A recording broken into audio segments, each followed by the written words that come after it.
Hello students, welcome to CBSE and WB tuitions. आज हम लोग स्टार्ट करने वाले हैं आपके साइंस का थर्ड चैप्टर के पेज नंबर 23 से। पेज नंबर 23 में 3.6 तक हम लोगों ने कर लिया था, तो आज 3.6 से स्टार्ट करेंगे। History of clothing material. तो what is history of clothing material, मतलब क्या है इसका?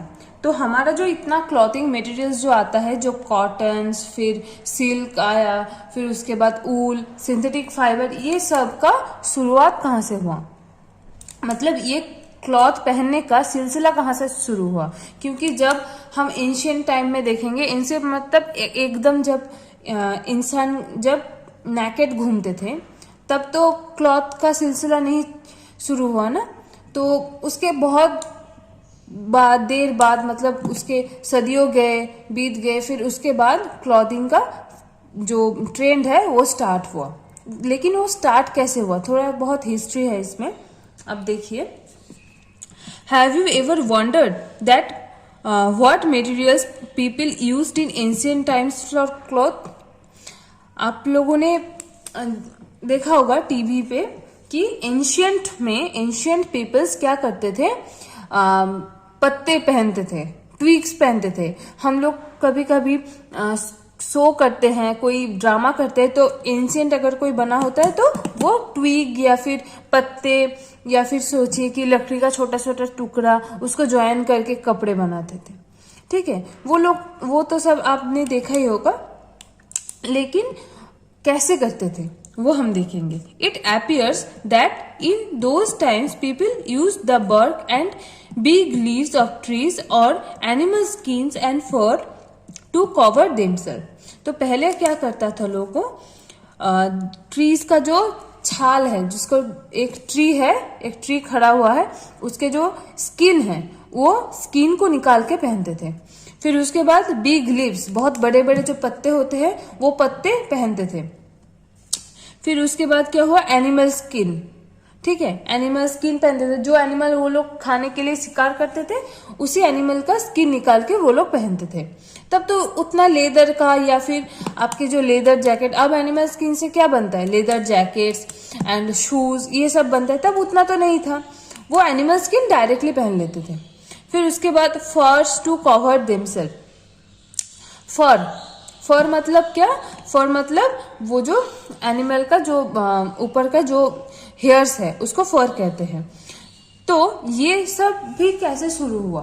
विंटर सीजन में हम लोगों को जैसे ठंडी लगती है अभी, पहले भी वैसे ही लगती थी विंटर सीजन में। तो उन लोगों को कुछ चाहिए होता था अपने आप को कवर करने के लिए। ठीक है, रात में बहुत ज्यादा, उन लोग तो फिर जंगल में रहते थे, जंगल में तो और ज्यादा ठंडी होती है वेदर। तो उन लोगों को सोने के लिए या फिर ऐसे ही विंटर सीजन में उन लोगों को कवर करने के लिए कुछ ना कुछ चाहिए होता था। तो एनिमल स्किन्स, फर्स, ये बहुत हेल्प करता था उन लोगों को। ठीक है, तो तभी से ये ट्रेंड आया कि आपका जो ऊल है, एनिमल फ्लीस है, वो भी एनिमल का फर है, तो उसको हम यूज करते थे। अब बहुत प्रोसेसिंग करके उसको फैब्रिक में ट्रांसफॉर्म करके ऐसे यूज करते थे। लेकिन पहले के लोग उतना नहीं कर पाते थे, तो वो डायरेक्टली फर या फिर वो सब अपने आप को कवर करने के लिए इस्तेमाल करते थे। After people began to settle in agriculture communities, जब वो थोड़ा साल बीतता गया, उसके बाद पीपल थोड़ा सेटल होने लगे इन द सेंस एग्रीकल्चर किसको कहते थे, वो उन लोगों को जब समझ में आया कि ये प्लांट्स हमको लगाना है, कि ये प्लांट्स हम लगाने से हम खा पाएंगे, इतना जब अकल आ गया उन लोगों को, तब क्या हुआ कि तब उन लोगों ने weave twigs and grass into mats and baskets. तब उन लोगों ने मैट्स एंड बास्केट्स बनाना स्टार्ट कर दिया। ठीक है, ये इवोल्यूशन का एक मैटर है। आप लोगों ने इवोल्यूशन चैप्टर पढ़ा है क्लास 5 में। तो ग्रास एंड ट्विग से मैट्स एंड बास्केट्स बनाना स्टार्ट कर दिया। ठीक है, तब उन लोगों को समझ में आ गया कि मैट्स जरूरी है। अगर कोई जगह उन लोग गए हैं, सैंड पे डायरेक्ट नहीं बैठ सकते, ठीक है, तो मैट बिछा के बैठते थे ऐसा। फिर बास्केट्स, एग्रीकल्चर करते थे ना वो लोग, तो एग्रीकल्चर कम्युनिटी बन गए थे। राइस या फिर व्हीट के लिए बास्केट चाहिए होता था, तो बास्केट भी बनाना सीख गए लीव्स से। ट्विग्स मतलब क्या है, छोटा छोटा वुड का पीसेस। ट्विग्स मतलब है कि ऐसे जो ब्रांचेस है ना, बहुत स्मॉल, बहुत लीन, ऐसा लगता है लीन ब्रांचेस, उसको ट्विग्स कहते हैं। उसको जोड़ जोड़ के एक अच्छा सा बास्केट बन सकता है। ठीक है, मैंने आपको पिक्चर दिया है, देखिए, ट्विग्स से लीव्स एंड ग्रास से मैट्स, इसका मैंने पिक्चर दिया है, देखिए। तो वाइन्स, एनिमल फ्लीस और hair were twisted together into long stand। तो एनिमल का जो फ्लीस है, मतलब एनिमल का जो फर है, हेयर है, उसके बाद वाइन्स, तो उससे क्या करते थे वो लोग उसको ट्विस्ट करते थे। फर्स जो है उसको ट्विस्ट करते थे, ऐसे जो मैंने जो कॉटन में स्पिनिंग प्रोसेस बताया ना, हाथ से स्पिनिंग प्रोसेस, वही एनिमल फ्लीस को वो लोग हाथ से ही करते थे। अब तो बहुत टेक्नोलॉजी आ गई है, तो वो हाथ से ट्विस्ट करके लंबा लंबा स्ट्रैंड बनाते थे, तो उस स्ट्रैंड से ही फैब्रिक बनते थे। ठीक है, वो स्ट्रैंड को वो लोग वेव करके ही फैब्रिक्स बनाते थे, लेकिन वो फैब्रिक्स बहुत लो क्वालिटी का फैब्रिक्स होता था। हमारे पूर्वज वो करते थे, लेकिन हम थोड़ी करेंगे वो। तो उससे फैब्रिक्स बनाते थे, एंड उससे हम लोगों को ये सीख मिली कि हाँ, ऐसे हमको फैब्रिक बनाना है, ऐसे। फिर उसके बाद थोड़ा जब टेक्नोलॉजी इंक्रीज हुआ, तो अब अच्छे क्वालिटी का फैब्रिक बना सकते हैं हम लोग। द अर्ली इंडियंस और fabrics made out of cotton that grew in the regions near river Ganga. तो अर्ली इंडियंस, हमारे जो पूर्वज हैं, वो क्या करते थे, फैब्रिक्स, कॉटन का जो फैब्रिक्स है वो कहाँ से बनता था, वो गंगा रिवर के साइड में कॉटन प्लांट ज्यादा उगता था, तो वही के कॉटन से हमारे पहले कॉटन का फैब्रिक्स बना जाता था।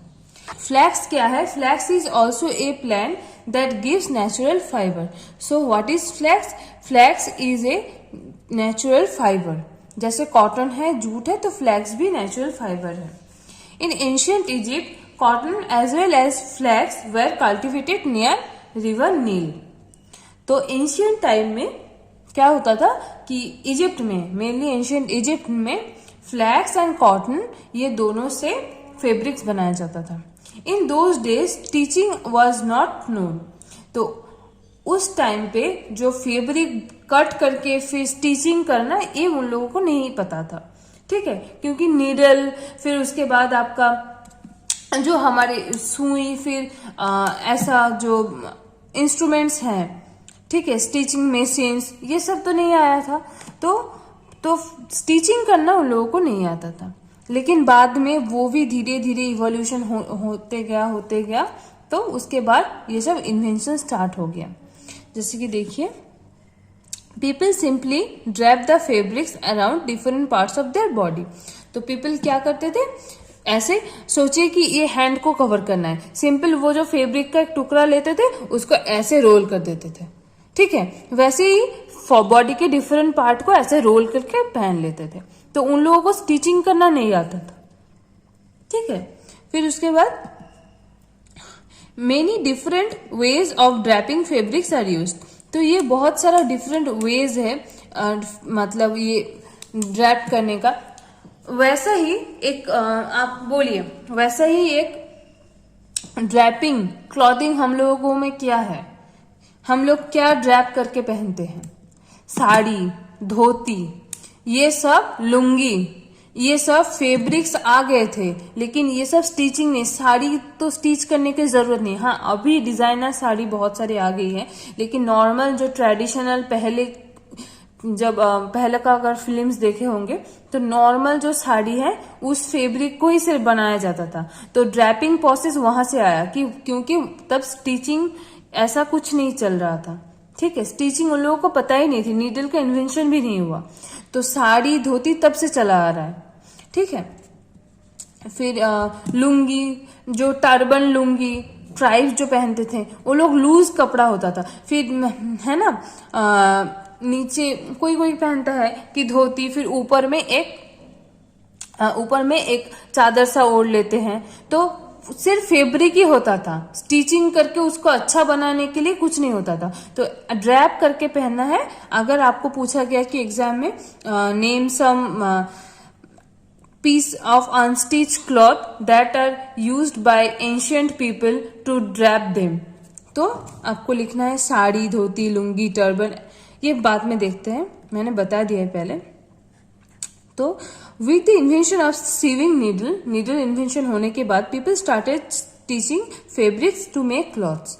जब ये इन्वेंशन हुआ कि नीडल, पीपल तब से स्टिचिंग स्टार्ट करने लगे। तब ये जो ड्रेसेस है, नॉर्मल जो ड्रेसेस हम पहनते हैं, पैंट, शर्ट, तो तब थोड़ा थोड़ा करके बनना शुरू हुआ। फिर with the invention of sewing machine, with the sewing needle, people started stitching fabric to make clothes. Stitched cloths have gone through many variations since this invention. तो stitched cloth अब बहुत सारे न्यू वेरिएशंस में आ गए हैं। अभी भी variation चल रहा है बहुत सारे। तो ये जब स्टिचिंग नीडल आ गया उसके बाद क्लॉथिंग में बहुत सारे वेरिएशंस आ गए। But it is not amazing that even today sari, dhoti, lungi और turban is used as unstitch pleats of fabric. तो अभी भी हम लोग ये अमेज नहीं होंगे क्योंकि साड़ी, धोती, लुंगी, टर्बन ये सब अभी भी अनस्टिच्ड, मतलब विदाउट नीडल, तब से चला आ रहा है ये ट्रेंड। तो ये यूज होता था। Just as there is a large variety in the food eaten all over our country, a large variety exists also in fabrics and clothing items. तो जैसे कि खाने में जैसे बहुत सारा वैरायटी है पूरे वर्ल्ड में, वैसे ही आपका क्लॉथिंग एंड फैब्रिक्स में भी है। ठीक है, फिर उसके बाद क्या आ गया, ये आपका एक टेबल आ गया, कॉटन रोल्स, कॉटन बॉल्स जिसको कहते हैं, कॉटन बॉल्स, उसको क्या करते हैं, गिनिंग प्रोसेस मतलब ये सिर्फ कॉटन के लिए है। तो कॉटन क्या है, गिनिंग प्रोसेस मतलब वो जो ब्रशिंग प्रोसेस मैंने आपको दिखाया था, वो ब्रशिंग प्रोसेस से हम लोग फाइबर बनाते हैं। फाइबर को फिर स्पिनिंग प्रोसेस से यर्न बनाते हैं। ठीक है, अब यर्न मतलब थ्रेड को नीटिंग प्रोसेस से वन स्ट्रैंड नीटिंग मतलब एक यर्न लेके नीटिंग, उससे फैब्रिक बनता है। फिर यर्न से 2 यर्न को लेके वेविंग प्रोसेस से भी फैब्रिक बनता है। ठीक है, ये हो गया आपका चैप्टर एंड, और कुछ नहीं है। अब मैं इस चैप्टर का आपको नोट दूंगी, तो देखिए। तो देखिए, मैंने फाइबर का डेफिनेशन गैप दिया है, मैं वो बाद में कराऊंगी, आपके अगले वीडियो में कराऊंगी, क्योंकि फाइबर का अच्छा डेफिनेशन मुझे अभी तक नहीं मिला है। मैं थोड़ी देर बाद कराऊंगी आपको। तो फैब्रिक, आप यहां से नोट लिख लीजिए। A continuous piece of cloth generally used as a dress materials is called fabric। हो गया।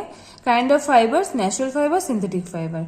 ठीक है, नेचुरल फाइबर्स के अंदर प्लांट फाइबर, एनिमल फाइबर।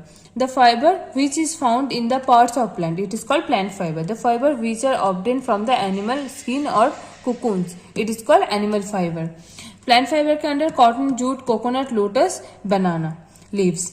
ठीक है, अब लोटस आपके बुक में मेंशन नहीं है, ये बहुत यूनिक है। लोटस के स्टीम से हमको फाइबर मिलते हैं, बहुत यूनिक फाइबर है ये। आप एग्जाम में अगर टीचर ने कहा आपके क्लास में तो ही आप लिखना, ऐसे मत लिख के आना, क्योंकि ये लिखेंगे तो टीचर नंबर डिडक्ट कर सकते हैं। लेकिन लोटस से भी फाइबर मिलता है हमको, बहुत महंगा फाइबर है ये, हर जगह पे नहीं बनता है, लेकिन लोटस से भी फाइबर मिलता है हमको।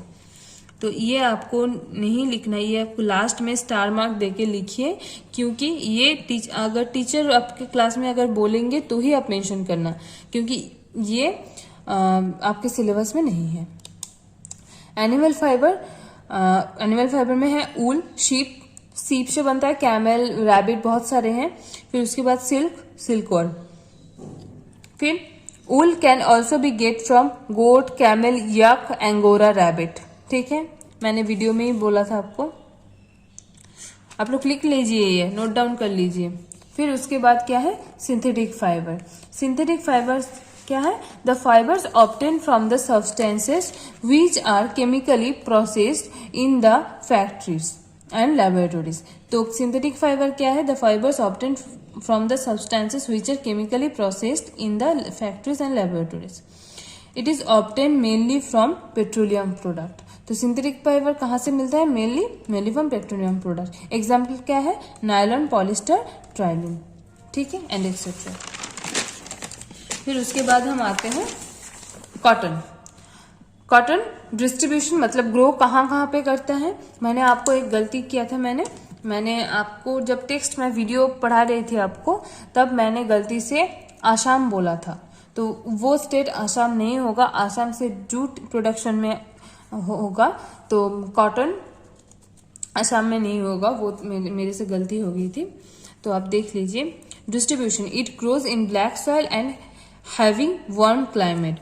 तो ये आपके एग्जाम में बहुत इंपॉर्टेंट है कि कॉटन के ग्रोथ के लिए हमको कैसा सॉइल चाहिए एंड कैसा क्लाइमेट चाहिए। तो ऐसा आपको एमसीक्यू भी पूछ सकता है, लॉन्ग क्वेश्चन में भी पूछ सकता है, तो आप ये लिखते हैं ना। कॉटन का अगर 2 मार्क्स का क्वेश्चन आया तो पहले आप लिखना कि कॉटन ग्रो कहाँ करता है, या distribution, it grows in black soil having warm climate, या फिर आप ये भी लिख सकते हैं कि soil for growth of cotton black soil, फिर क्लाइमेट वार्म क्लाइमेट बोल के लिख देना। फिर state of distribution, cotton plants can grow in Punjab, Haryana, Rajasthan, UP, Madhya Pradesh, Gujarat, Karnataka, Andhra Pradesh, ये आप लिख दीजिएगा। फिर उसके बाद लिखिएगा कि कॉटन कॉटन प्लांट का फीचर्स ऑफ कॉटन प्लांट, अगर 3 मार्क्स का क्वेश्चन आया तो फिर ये दोनों पॉइंट फीचर्स, इसको कहते हैं features, that is characteristics. Cotton balls are about a size of lemon, cotton seeds are covered with cotton fibres. हो गया। अब चलते हैं जूट पे। Jute, it is obtain, a है फीचर्स जूट प्लांट के, it is obtain from the stem of jute plant, it is cultivated during rainy season. तो आपका सीजन पूछ सकते हैं यहाँ पे भी, rainy season, most important rainy season. It is harvested in flowering stage, stem is immersed in water, the stem rot and fibres collected by hand, ठीक है। फिर उसके बाद डिस्ट्रीब्यूशन, वेस्ट बंगाल, आसाम, बिहार। फिर फाइबर्स कलेक्टेड, ये क्या हुआ, फाइबर्स कलेक्टेड नहीं, ये है आपका process of making fabric with any other fibres. Book पे जो दिया है वो सिर्फ आपके कॉटन के लिए है, लेकिन ये आप किसी भी फाइबर्स के लिए यूज कर सकते हैं। फाइबर्स कलेक्टेड जिसमें लिखा है, जो फाइबर आपको देंगे, अगर जूट दिया तो लिख देना जूट फाइबर्स कलेक्टेड, या फिर अगर आपको दिया गया कि ऊल दिया गया तो ऊल लिख देना, ऊल फाइबर कलेक्टेड। वो क्या करेंगे, स्पिनिंग करेंगे वो हम पहले। स्पिनिंग प्रोसेस क्या है, टू मेक यर्न। स्पिनिंग का फंक्शन क्या है, यर्न बनाने में काम आता है। तो स्पिनिंग से 2 प्रोसेस में हम जा सकते हैं। एक है weaving to make cloth by 2 yarn, मतलब 2 यर्न, एक यर्न ऐसे ऐसे सजाएंगे, दूसरा यर्न ऐसे ऐसे सजाएंगे, मैंने पिछले दिन ही बताया था आपको। एंड नीटिंग क्या प्रोसेस है, 2 स्टिक रहता है, 2 स्टिक से एक ही यर्न को हम ऐसे घुमा फिरा के ऐसे क्लॉथ बनाएंगे। टू मेक क्लॉथ और फैब्रिक बाय 1 यर्न। हो गया। तो ये हमारा एक प्रोसेस हो गया। फिर उसके बाद हम देखते हैं चरखा। What is charkha? It is popularised by Mahatma Gandhi, the father of nation. It is a spinning machine, ये मेनली एक स्पिनिंग मशीन है। मेकिंग होम्स पर yarn during independence movement. Homes पर यर्न मतलब घर में बनाए गए yarn. The fabric is called khadi, तो इस यर्न से जो फैब्रिक बनता है उसको कहते हैं खादी। अनदर स्पिनिंग टूल, तकली। अच्छा, तो आपके हिस्ट्री जो मैंने आज जो टॉपिक पढ़ा है आपको, तो वहां से कुछ छोटा छोटा नोट मैंने किया है। जैसे कि देखिए, ट्विग्स एंड ग्रास से क्या बनता है, mat baskets. Vines, animal fleece और हेयर से क्या बनता है, long strands of thread to fabric. Low quality. Flax plant और नेचुरल फाइबर है, एक फ्लैक्स प्लांट है। फिर इजिप्ट में क्या आता है, flax and cotton are cultivated near river Nile. ये एक रिवर है, तो रिवर नाइल भी कहते हैं कोई। उसके बाद Knitting, what is knitting? It is the process where the thread or yarn is used to make fabric. The yarn kneaded with one strand. हो गया. Spinning, the process of taking textile fibers and filaments and making them into yarn. ठीक है. फिर weaving, it is the process in which two types of yarn or thread are interplaced together to form a fabric or cloth. तो ये हो गया आपका पूरा topic. अब हम चलते हैं एक्सरसाइज में. एक्सरसाइज में देखिए, classify the following fibres as natural और सिंथेटिक. ठीक है, तो आपको लिखना है कि कौन सा नेचुरल है, कौन सा सिंथेटिक है. Nylon synthetic, wool natural, cotton natural, silk natural, polyester synthetic, jute natural. State whether the following statements are true और false. yarn is made from fibers. True. Spinning is a process of making fibers. False. Spinning is a process of making yarns. jute is the outer covering of coconut. Wrong. jute is the inner material, inner fiber of jute plant. क्योंकि jute में inner fibre होता है. Jute का जो ऊपर वाला जो part है, ऊपर वाला पार्ट है वो रॉट कर जाता है. वो रॉट करने के बाद पानी में डुबो के रखने से वो रॉट कर जाता है. जब ये स्किन रॉट कर जाता है, उसके अंदर का फाइबर्स हम हाथ से निकालते हैं. ठीक है. फिर उसके बाद क्या आ गया, the process of removing seed from cotton is called ginning. Yes, true. Weaving of yarn makes a piece of fabric. No, weaving of yarn makes a piece of fabric. Yes, sorry, ये true है. Silk fiber is obtained from the stem of a plant. No, silk fiber is obtained from cocoon of moth, silk moth. Polyester is a natural fiber. False. Plant fibers are obtained from cotton and jute. Animal fibers are क्या होगा, wool, हाँ, and silk. From which parts of plant cotton and jute are obtained? Cotton is obtained from the flower and jute is obtained from the stem. Name two items that are made from coconut fiber. Coconut fiber से मैंने बोला था आपको, coconut fibre से हमारे दो जो जलाने के लिए हम इस्तेमाल करते हैं. फिर कभी कभी वो कार्लोन मतलब पिलो में भी इस्तेमाल किया जाता है. ठीक है, कभी कभी पिलो में इस्तेमाल किया जाता है, कभी कभी वो सोफा बनाने के लिए इस्तेमाल किया जाता है. ठीक है. Explain the process of making yarn from fibre. तो फाइबर से yarn बनाने का क्या प्रोसेस है, मैंने वो पूरा डिस्कस किया है आपको, एंड आप लोग वहीं पे देख लीजिए. एंड और एक प्रोसेस है, एक्सप्लेन द प्रोसेस. वो मेनली आपको क्या बोला गया है यहाँ पे, explain the process of making yarn from fibre. Fibre से yarn बनाने का एक ही प्रोसेस है, वो है स्पिनिंग प्रोसेस. ठीक है, आपको स्पिनिंग प्रोसेस लिखना है. स्पिनिंग प्रोसेस लिखने के साथ साथ ये देखिए, ये थोड़ा एक्सप्लेन करने को कहा है. तो आपको क्या करना है, ये जो डेफिनेशन मैंने बताई है स्पिनिंग का, ये आपको पहले लिखना है. फर्स्ट डेफिनेशंस लिखना है. उसके बाद क्या करना है, उसके बाद आपको ये लिखना है कि स्पिनिंग टूल एक हो सकता है तकली, अनदर चरखा. चरखा में ये 4 पॉइंट लिख देंगे तो ये आपका क्वेश्चन कंप्लीट हो जाएगा. तो ये हो गया आपका थर्ड चैप्टर भी कंप्लीट हो गया. तो अगले वीडियो में हम आपका 4th चैप्टर स्टार्ट कर देंगे, सॉर्टिंग मटेरियल्स इनटू ग्रुप्स. ठीक है. अगर आपको इन तीनों चैप्टरों में से चैप्टर 1, 2 एंड 3 अगर कोई भी प्रॉब्लम हुआ तो आप मुझको प्लीज बताइए, कमेंट करके बोलिए. अगर आपको फिर भी दिक्कत हो रही है, आप लोग ईमेल कीजिए. ईमेल मेरे स्क्रीन पे है अभी, एंड अगर डिस्क्रिप्शन बॉक्स में भी दिया है. अगर आप लोगों ने अभी तक चैनल को सब्सक्राइब नहीं किया है तो आप लोग प्लीज पहले जाके सब्सक्राइब कर दीजिए. एंड आपके जो पिछले चैप्टर्स का लिंक मैंने डिस्क्रिप्शन बॉक्स में पहले से ही डाल के रखे हैं, वहां पे आप जाके चेक कर सकते हैं. एंड अगर आप लोगों ने, मैं फिर से बता रही हूँ, अगर आप लोगों ने प्लीज सब्सक्राइब नहीं किया है तो आप लोग प्लीज पहले जाके सब्सक्राइब कर दीजिए. एंड हम लोग आपसे अगले वीडियो में मिलते हैं. तब तक के लिए थैंक यू गाइज.